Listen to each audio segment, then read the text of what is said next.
I guess when you get old scientists like myself and David Suzuki, we become quite disillusioned. We become disillusioned that science actually can do a lot of things that it can't do. And I used to think that you could sit in the lab and do a lot in terms of drinking water treatment, and that's what I used to do. But then when I came out to Yellowquill and did a pilot study there spent more than 20 months in the field, had 200 liters of water coming in to the pilot trailer 7 days a week here, I realized there is a lot of things that we simply can't do as scientists in the lab. We can't smell the water very well. It just smells when it gets out of the ground when you try to treat it. And that was one of my first challenges there, because I wanted to have a shower and it stunk. And I decided before I have my next shower, and it wasn't going to be for, I didn't want to wait for too many days, that water better not stink. So that was my first challenge I had in the pilot, was to make it not stink, and that was fixed within 2 days. So a lot of things I've learned by being out in the community and living there for 20 months. And I am continuing, since having left Yellowquill in March, I continue to go back to Yellowquill, and I also go to many other native communities, work very closely with Pasqua First Nations and with Gordon's First Nations. And from time to time, like Bob Pratt and I Bob Pratt is a water plant operator at Pasqua. We went to a Manitoba community and spent a couple of days there in their treatment plant to understand their issues and how, can you actually move forward. And if we simply, and I got a chemical analysis of the water, which we had, we simply can't understand what are the other issues that you have there and how can you actually get around them. And as an example of that, Bob and I are now really working hard at Gordon's First Nations to try to figure out how their system is actually working. And what we found out, despite there's been 3 engineering companies over the last 15 years trying to help them, what we actually found out, we think that there is something in the water that poison the manganese green sand that they are using to treat their water, so that we are trying to pin down the science behind why does this simply not work at Gordon's First Nations. And we can do it pretty repeatable now, but we still haven't figured out what is it that actually makes this treatment facility pretty useless to treat their water. And I'm actually in amazement when you see this, that nobody has tried to do that in the past. Like, why did nobody go and check this out? Why did the engineers not check it out? Why did the government not check it out? Why did nobody help to check these kinds of things out?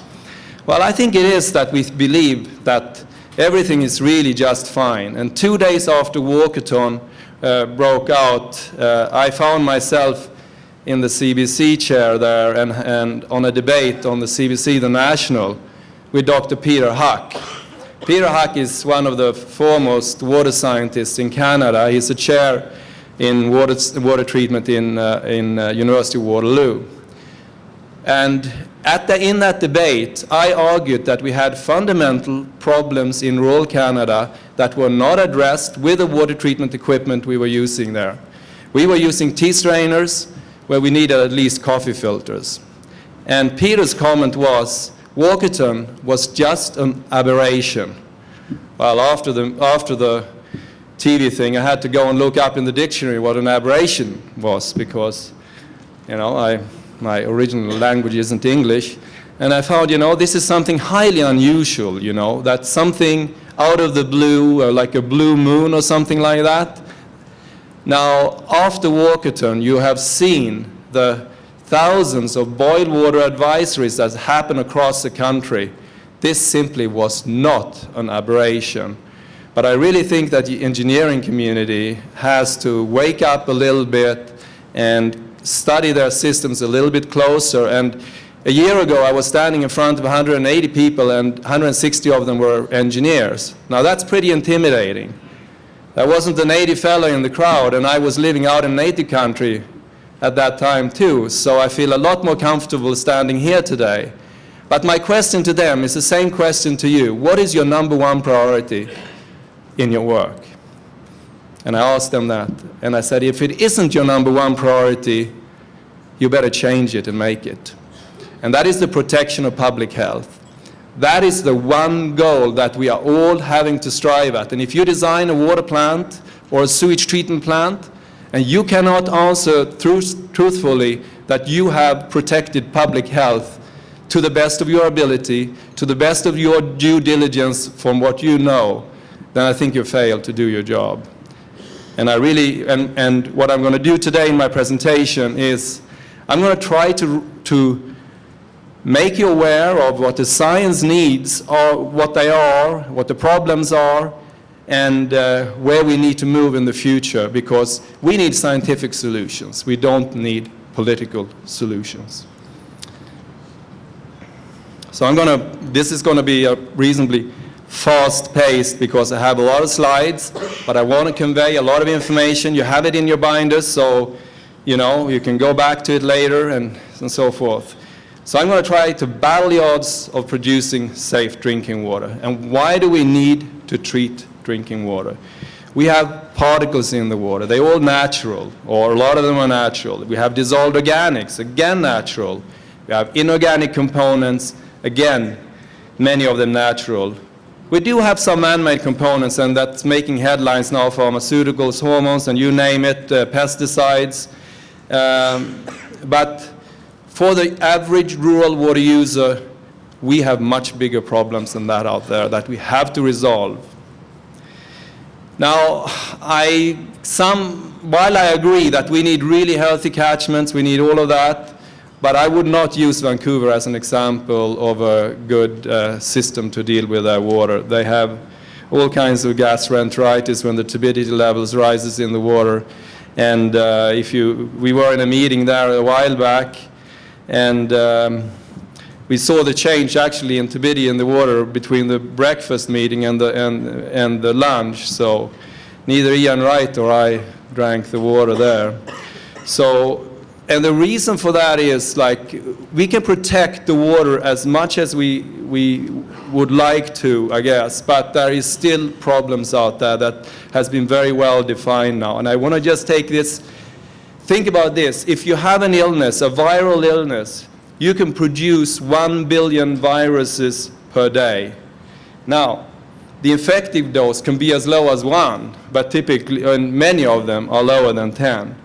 And we have more than 120 disease-causing viruses are found in sewage. Now think about that. If you have an illness that lasts 10 days, you know, like, we can produce more viruses than there are humans on Earth. So if we distributed our own viruses to everybody, we could make everybody sick. That is a huge challenge. No, so when we put sewage into drinking water or into water system that somebody else is going to use a couple of kilometers downstream, remember that your treatment system's got to be pretty darn effective to make that a reality, that the water will be safe. And we discharge sewage into natural water. We have high loads of microbes, variety of chemicals as well are discharged. And a really big problem is the individual house septic tank contamination of well water. We will hear in this conference real concerns from 6 nations in Ontario, and we also have, of course, sewage concerns. We have a presentation from China, again, human sewage and incoming into drinking water. And now remember this, that sewage treatment practices where natural water are contaminated is one of the past century's biggest engineering failures, according to a message from the United Nations. That it was simply wrong to just take this, try to treat it a little bit, and then dump it back in the nearest waterway. We got to do smarter than that. United Nations also declared safe drinking water is a human right. Yet 80% of all illness and 35% of all potential productivity is lost in developing countries due to waterborne illnesses. And many rural communities here in Canada have poor quality water with likely associated illnesses, which we are not really paying attention to or linking to water. In the Walkerton inquiry, one of the recommendations was that First Nations and federal government are encouraged to adopt drinking water standards applicable to reserves that are as stringent or more stringent than standards adopted by the government of Ontario. Now, think about these water quality guidelines. Guidelines are changing at a rapid pace. Arsenic's gone from 50 to 10 micrograms in the US and to 25 micrograms in Canada. United States Environmental Protection Agency people have already said they believe it will be less than 2 in future years.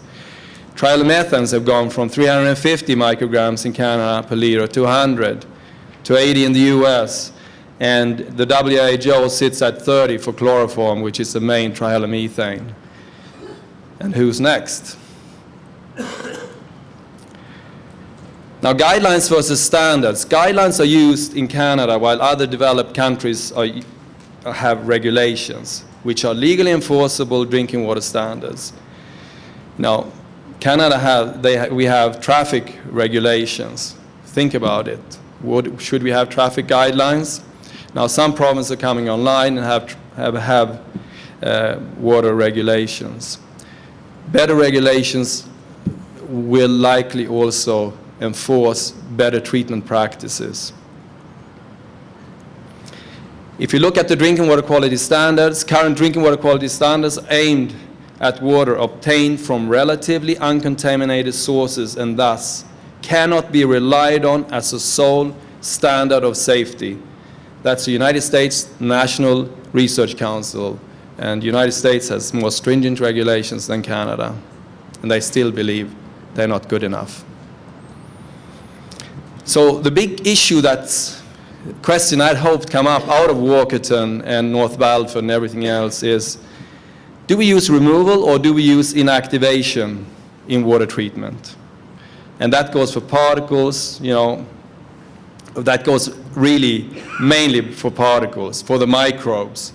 What are we going to do? Are we, like Ian Wright is going to talk about this, are we going to remove them or are we going to just zap them?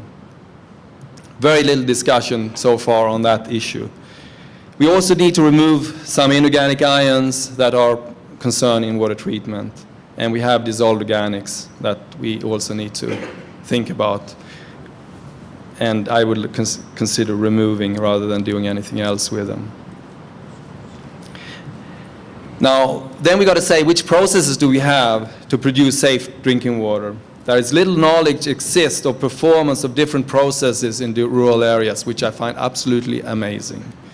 Conventional treatment is mostly used, with advanced and emerging technologies starting to be used. But even on the old technologies, we have very little information to show what they do, when they do it, and how they do it. So the battles that we have to win, we have to meet drinking water quality guidelines that are going to be much stricter. So if you design something, you better think about what are the guidelines going to be 10, 20 years from now, or you're going to do revisions to your water plant.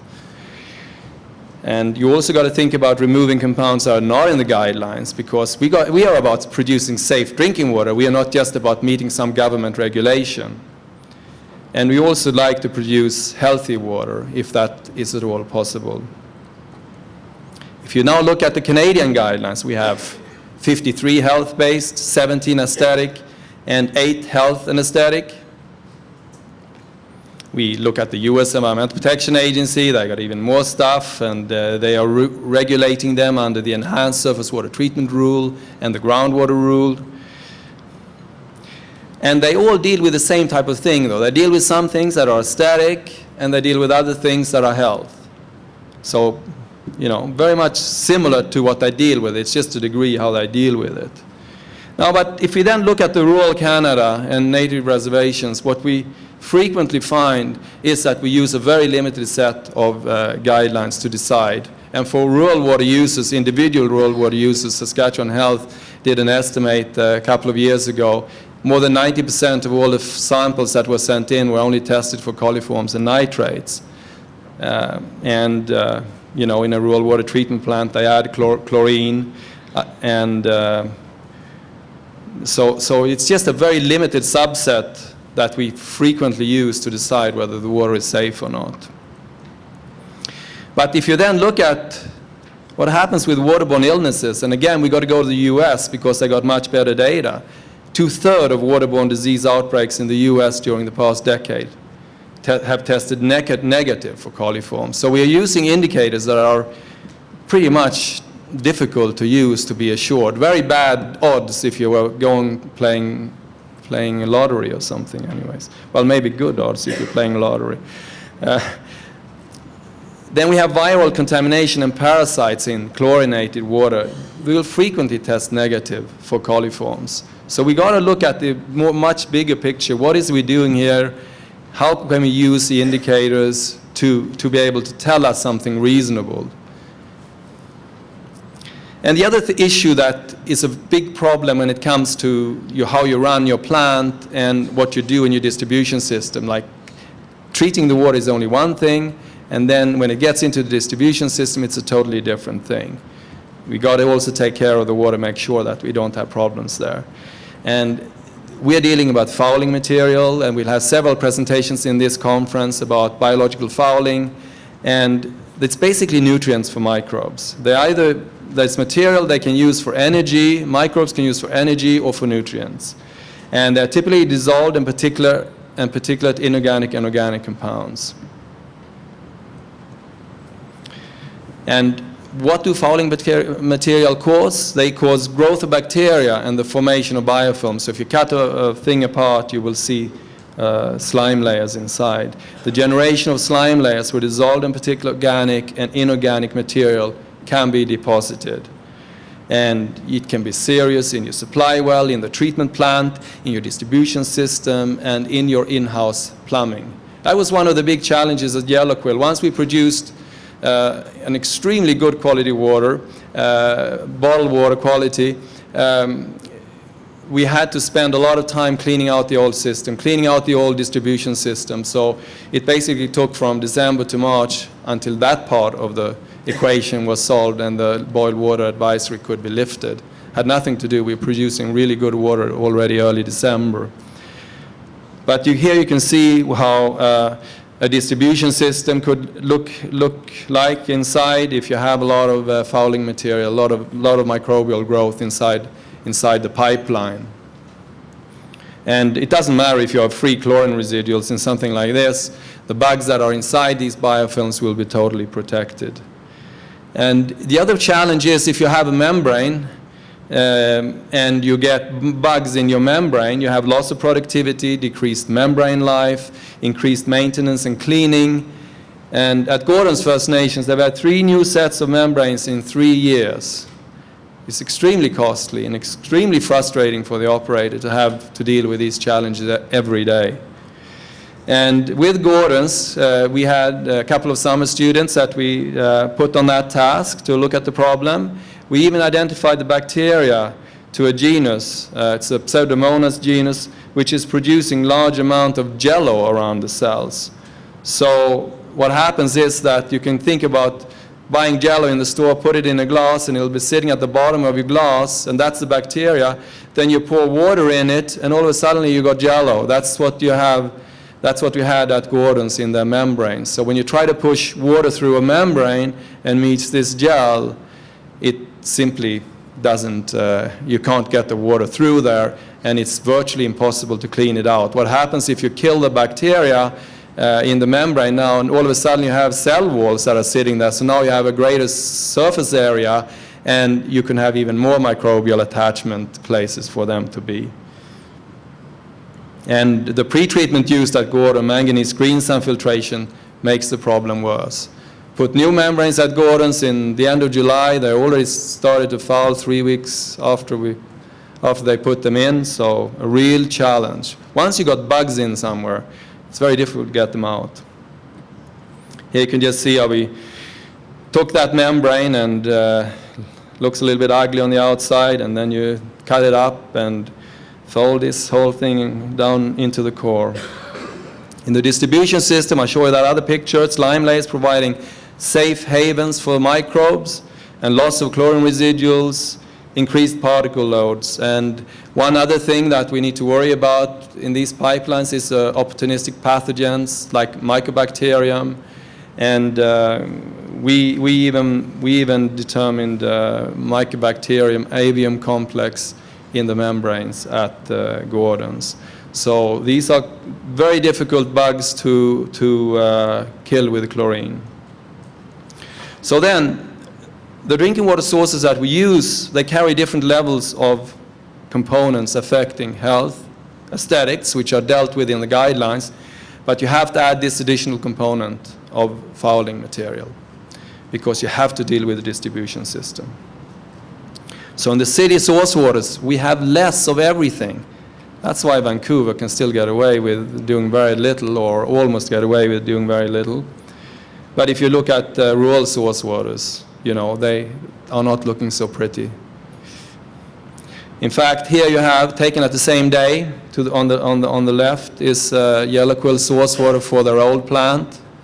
They were sucking water in a reservoir which had 2 layers, and they were sucking from the anaerobic bottom layer, and that's what it looked like. Same day. And the other one is from City of Saskatoon's, well, it's from South Sask River, it's raw water. Looks like pretty good water. And so what we have in rural areas, we have small drainage basins in close contact with vegetation, livestock, human waste products, small storage vessels, dugouts, reservoirs, small aquifers, poor quality source water that frequently deteriorates during storage.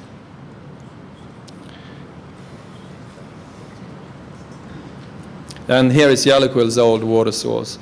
And it was also receiving sewage in a roundabout way from Calvington, because our means of disposing of lagoons, sewage lagoons and so forth, is dump them in and they end up in the nearest creek. Well, if it only runs for 5 days a year, you know, that could be a challenge. Just see some various rural sources. So when we look then at the rural versus city water treatment, you know, we have this good water in the city, bad water in rural. In rural, we use rapid processes lasting only a few minutes, starting with the poor quality water. Whereas in city, we use slower processes lasting several hours, good quality source water. Saskatoon takes like 2 hours, Calgary takes 6 hours. Yellowquill, with that really poor quality source water, took 2 minutes. And they are supposed to reach a Canadian water quality guideline. For that, well, if you close your eyes and nose and hope, maybe it would. We showed in 1999 they could never meet the Canadian guidelines with that water treatment system and that source water. So the real dilemma we have is that rural source waters are poorer quality than city sources, yet receive less treatment. Really, the reverse should be true. If you then look at something that cities are now starting to look at, particles in the water, and you can see there Saskatoon city water. This is a logarithmic scale, so just look at the top one. You can see the total particles in Saskatoon water is less than 50 particles per milliliter. That is where we would like to be. Now, Yellowquill raw water, this is before the new plant, of course. In the treated water, it got a little bit better, not a lot better. And in the distribution system, it actually got worse. So the distribution system is actually a little bit worse than the actual raw water. And if you think about it, in the particle size range where we have Cryptosporidium and Giardia, we had about 10,000 particles per milliliter in the distributed water into the Yellowquill community. Now, it's pretty lousy water, and people were still drinking it. Throughout the boiled water advisory, we had people still drinking it. We provided them with bottled water and 20-liter bottled water jugs, but when they finished them off, there were still people that were drinking the water out of the tap, unfortunately. So in rural water, we have high particle loads, more than 10,000 particles per milliliter. And in treated water, we'd like to see less than 100, preferably less than 50. So those are the things. That's the kind of stuff we got to achieve. And just not testing for any of this isn't going to make it go away. And this is a particular important slide. Think about chlorine coming in, because we use inactivation so much. Think about chlorine coming in on all sides of this clump of dirt, but inside you have all kinds of pathogenic organisms that can cause human disease. When they get into the stomach acid can dissolve these calcium carbonates and so forth that typically this material would be made of, and you could become sick. And of course, microbes, they can cause a lot of illnesses. Bacteria, protozoan parasite, viruses, blue-green algae can cause some concerns as well when in surface water reservoirs. And protozoan parasites, we go with illnesses, gastrointestinal illness, typical sort of what you think about waterborne illnesses. So, and the typical sources are human and animal wastes. Those bugs will go between animals and humans. Algae, we can have liver damage if you drink it, nervous system damage, skin irritation, a lot of skin irritation in some smaller native communities that have eutrophic, nutrient-rich water reservoirs, and that could be linked back to blue-greens. And when we come to the bacteria, we have typical things like gastroenteritis, but we also have some serious mainstream illnesses, meningitis, we have arthritis, Legionnaire's disease, and Guillain-Barré paralysis. And sources, again, human and animal waste. These bugs can also go between humans or between animals and humans. When you come to viruses, which we have totally neglected here in Canada, again, we have some typical waterborne diseases, gastroenteritis, but again now encephalitis, meningitis, myocarditis, which can cause heart attacks, polio, and hepatitis. Sources, human waste. There are some viruses now, I think it's hepatitis B and a couple of other ones, where they believe they can migrate from animals to humans. And here you have a whole shebang of them, and the main reason why the United States formed their US groundwater rule was because of viruses. EPA believes that about 2/3 of all waterborne diseases now in the US are caused by viruses and are caused by groundwater, because they had regulated surface water pretty good. So don't just feel that if you have a groundwater source you don't need to do anything. In fact, hepatitis A virus, 7% positive all the wells EPA studied, rotavirus 30%, and enterovirus 30%. And viral contamination was not predicted by coliforms. Yeah, so what I said, enteric viruses are estimated to account for more than 50% of waterborne diseases in the United States. So it's not something we should just say, hey, let's forget about it. Like, we know we've had real problems with some of these viral illnesses here in Saskatchewan and in other places in Canada, but we have perhaps not taken them as seriously and not considered that they could be waterborne. But the challenge we then have in terms of science of the water treatment, think about how small these things is. You look, everything is within a human cell here, and you see Cryptosporidium, which is a big pathogen, and then E. coli, and then going down to viruses. Like, that's the stuff that we have to remove in the treatment system. And here is I keep using this slide, but it's fascinating to me. If you were to take something and throw it up top of that screen, imagine it's a water column. If you put gravel up there, it would, 10 millimeter gravel, it would take about a second to go from the top to the bottom of this thing. And then as you go finer and finer, you come down to algae and parasites, you put a Cryptosporidium at top. Well, within 2 hours, it might have sunk down to the bottom of that screen. When you come to bacteria and smaller algae, it would take 8 days for it to sink down. When you come down to virus particles, it could take between 2 years and 200 years before you can sediment them out. So just sticking something in a reservoir, in a sedimentation chamber, not doing anything else, well, you got to hope a lot to get that free of particles. And in fact, conventional treatment is not designed to effectively remove bacteria or viruses. And we are relying on inactivation by chlorine. We did a bit of a study here at the foundation a couple of years ago, where we did determinations of microbes and chemicals in both urban water supply, City Saskatoon, and in rural water supplies. What we found with this indicator thing, you know, we had total coliforms in every raw water supply we looked at. We didn't find them in any of the raw water supplies, treated water supplies we looked at. E. coli, exactly the same thing. Found E. coli everywhere except in one place. In the treated water, nothing. As we would expect, because, you know, coliforms see a little bit of chlorine coming down the pipe and they play dead. They might regrow a bit later, but despite the fact it's so easy to kill coliforms, if we then take again some values from the United States, look at communities larger than 10,000 people, looking at one rule, failures of the total coliform rule, 4% of those violations were in communities more than 10,000 people.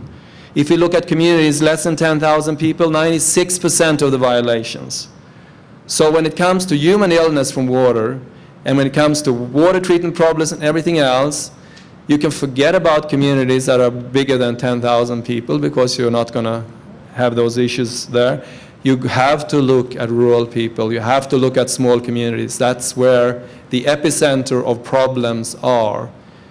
And we have the problem water treatment devices, we have the shitty water, and that's where we got to do some work. Now, if you then look at something that isn't as easy to get killed, and this is one of the, it's a reportable bacterial pathogen.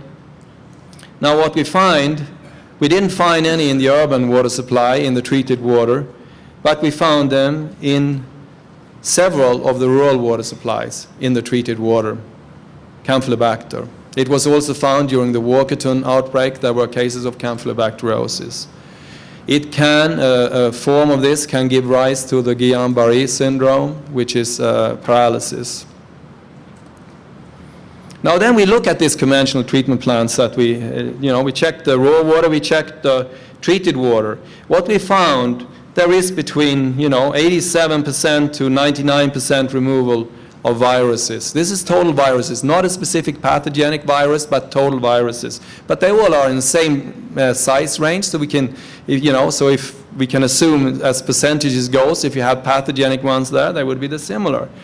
Now, it looks great there. The one we got the highest removal rates was the one that we had the highest levels in the raw water.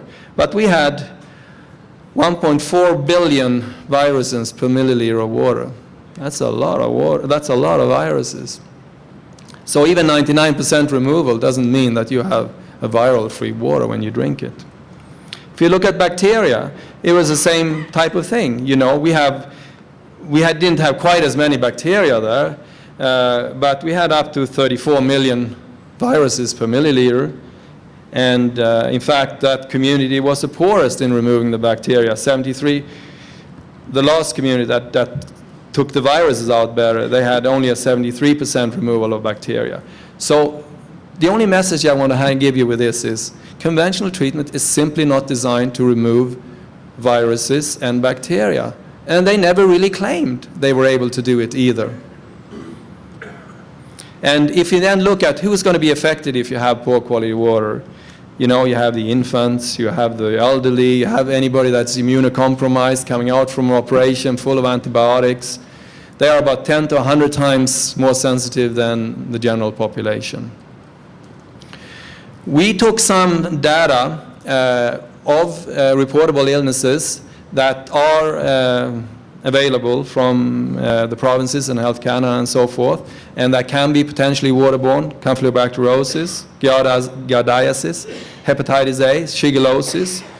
Then we took something also we could get without spending $1 million to try to find the information: infant mortality. Infant mortality, the infants are still the most sensitive to waterborne illness. And how could you say that? I mean, a virus will actually, if a mother drinks and has the a virus in her, it will pass through the placental barrier and can infect the infant, who of course has absolutely no resistance to it. So infant mortality is a potential link to poor quality water. Now look at this, you know, except for campylobacteriosis, look at the other ones. Giardiasis, BC, Saskatchewan, Alberta. Hepatitis A, like these are cases per 1,000. Hepatitis A, Saskatchewan #1, Manitoba, BC. Shigellosis, Saskatchewan #1, Manitoba, Alberta. Infant mortality, Saskatchewan, Newfoundland, and Manitoba over a long period of time. We brought this up as a suggestion that this is something that really needs to be looked at. This is not irrefutable evidence that there is a link, but there certainly is a potential link. And then there's another study done, not by us, but somebody else. They found that 40% higher infant mortality in rural Canada compared to urban Canada. Potential link to poor quality water again. And highest in and of course, as I said already, highest in Saskatchewan, Newfoundland, and Manitoba. We actually have to even think that places like Cuba has considerably less infant mortality than Saskatchewan. Now then, in terms of the tools we use to detect waterborne illness, we have these large multipliers we have to use. If you're going to have a detected outbreak, you have to have at least 1% of the population may have to become infected. Cryptosporidium detection is frequently less than 1%. Other microbes can have better rates of detection, but all need large multipliers. Why did we find Walkerton? Bruce is going to talk about that right after me, but how many other Walkertons has there been out there? I don't believe Peter Huck's aberration. We've had a lot of waterborne illness in rural Canada which has gone undetected. And another issue in native communities where we have a real problem, because when people die in a native community, they bury them. It is not seemingly in their traditions to do an autopsy, even when we have suspicions that there could be some real issues with waterborne illnesses. So how do we find out that information? And a scientist said use of disease surveillance system that only detect large outbreaks is equivalent to basing the science of meteorology only on the studies of hurricanes. Can't be done. So I'm going to leave that part of my talk aside, microbes and all that stuff, and I'm going to go over to something that is really important when it comes to optimized treatment systems, when it comes also to some issues of long-term illness. And it's the high-level organics. We certainly have in Saskatchewan and across the prairies, where we have levels in surface water higher than 10 milligrams per liter, and groundwater average is about 7 milligrams per liter. Treated water, we'd like to see less than 5 milligrams per liter, and it looks, if we look at future disinfection byproduct, because we generate disinfection byproducts from these organics, we would be down about 2 milligrams per liter, and then you should be able to safely chlorinate and be within guidelines for the next 20 years. But, so it's a lot of removal that has to take place, and conventional treatment removes very little of organics. Advanced coagulation can remove some, but as Tony Steinhauer is going to say from Saddle Lake, even high levels of coagulation doesn't budge Saddle Lake's water. So breakdown of plant and soil materials, it's all natural. It's not something that sort of polluted. We didn't come here and pollute this water to be this way. It was like this, you know, and causes water to be colored, consumes chlorine, inhibits disinfection, and forms disinfection byproducts. You know, here we're just forming it on land. We use freeze-thaw techniques, forming in the water with a lot of things growing. I just picked this up from the field next to our farm, and you can look at the color of the snow and look at the color of the water. That's extracted organics. That's what we have in our surface water reservoirs, and that's what we have in our groundwater here in Saskatchewan. Yeah. Reminded me of making tea and inspired me to take this photograph. it's T. Both of them are T. One has chlorine in it and the other one doesn't. So yeah, we can get colorless tea if you add enough chlorine. So what are the concerns with the dissolved organics then? Chlorine reacts with the dissolved organics, and chlorine actually loses its power to kill microbes if you have too much of it. And at the same time, chlorine forms byproducts, trihalomethane. We have guidelines for them, haloacetic acids and others. We have no guidelines for them. And we still only know what 50% of the disinfection byproducts are when it comes to chlorine, despite the intensive scientific effort. So never tell me that scientists know everything. If you then look at these plants again that we did rural urban, we had a couple there that were at very low levels. South Saskatchewan River, pretty nice water, guys. And the treated water, though, there was a little bit of a difference, not a lot. Then when we come to the two rural supplies that didn't pick up water from South Saskatchewan River in some form or the other were number 5 and 6. 6 is yellow quill. But you see, they use coagulation, both of these places, and they don't budget. Trihalomethane levels in one of those communities was 9 times greater than the Saskatchewan guideline. Now, if you then look at chlorine consumption, how could you ever keep chlorine in that when you have such a vast array of organics?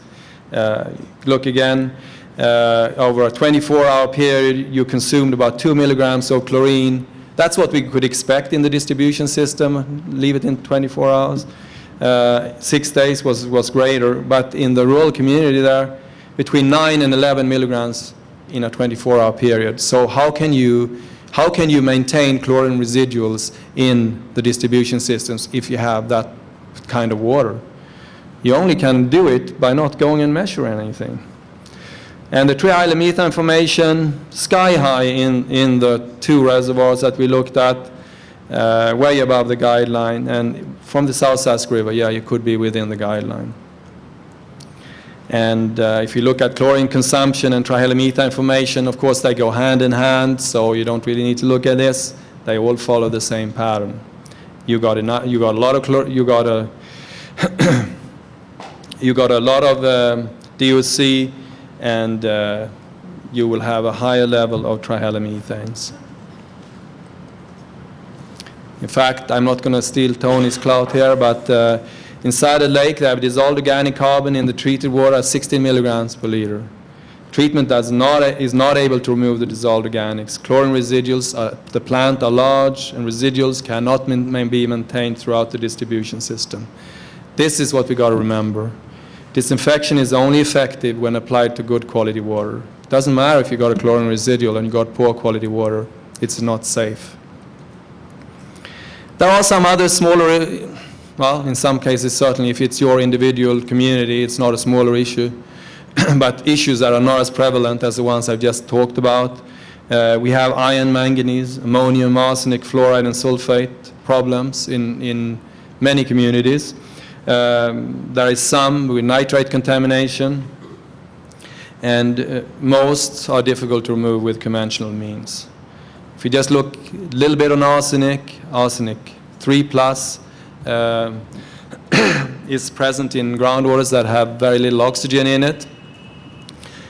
And if you ever actually think about, if you drill a well and you don't find any nitrate and you think, hey, that's awesome, we have no nitrate, it should be good.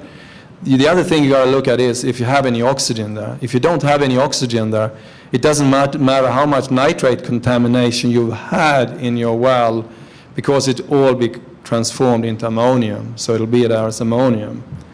And the same here with arsenic. If there is no oxygen in the well, all the arsenic will be as arsenic 3+, reduced form, and it takes oxygen to move it over to an arsenic 5+. And all of these things are very important when it comes to the treatment system. And arsenic is important from a health point of view too, but the nitrogen, what the nitrogen is in, is going to really affect how you work your plant. This is something, this is actually information from Saskatchewan Water Corporation and some work we did. We wrote up some of this work and just looking at arsenic levels across Saskatchewan and how you could remove it in different ways. And a lot of the wells were lower than 2 micrograms per liter. Those came out a bit funny on this computer.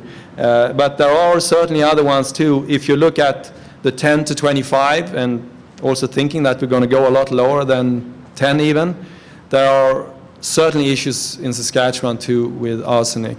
And the other thing is that with arsenic, the levels in the wells, they may change. Like at Yellowquill now, they started out in the new groundwater source, they started out as 10 micrograms per liter, and we're now up to 21. So you got to have effective means of protecting yourself against those kinds of things. So these are just some average levels: arsenic 6, so 5.5, dissolved organics 7, iron 1.4, manganese 0.69. Now that's more than 10 times the Canadian guideline, and sulfate is also above the Canadian guideline.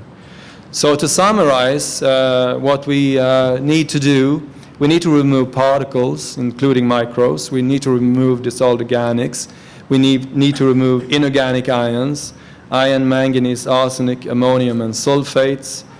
And meeting guidelines is not the only goal that we have to have.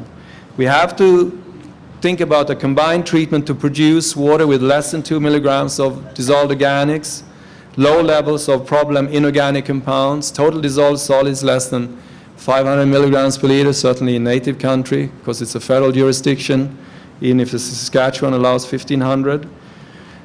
We need barriers to viruses, bacteria, and protozoan parasites. But the treatment benefit that we're going to get out of this once we've done it, safe drinking water, and the implications for health, high quality water for industrial uses, water with low fouling and scaling potential, and legal protection, which is certainly going to be coming up as an issue if we decide not to take any of these warnings and exercise due diligence when it comes to the rural communities. And why has so little been done? I know many people will argue that a huge amount has been done, but I feel the problem is so large that we can sit and talk about health down in Ottawa this week, but if we don't implement prevention, remember 80% of all disease in developing countries are considered to be waterborne, and 30 or 35% of all potential productivity is lost because of waterborne diseases. Now, I think this type of work, protecting your small communities, should be a #1 priority for the federal government, and in the provinces for the provincial governments. I actually got this from a guy in Cincinnati, US EPA. He had it on his wall. He had 2 quotes on his wall. "We tried it before. Don't rock the boat. It'll never fly. Yes, but the boss will never go for it. It's not in the budget. Put it in writing, and we've always done it this way. And get a committee to look at it." So don't be afraid to try something different. This was also in this guy's office. Remember, the Ark was built by amateurs, and the Titanic was built by professionals. So don't just feel that it's only the engineers that have the forte when it comes to making sure that the water is safe. It's everybody's responsibility. And you as a water keeper and people in education, it's everybody. And in the end, safe drinking water, we feel it's worth it. And thanks.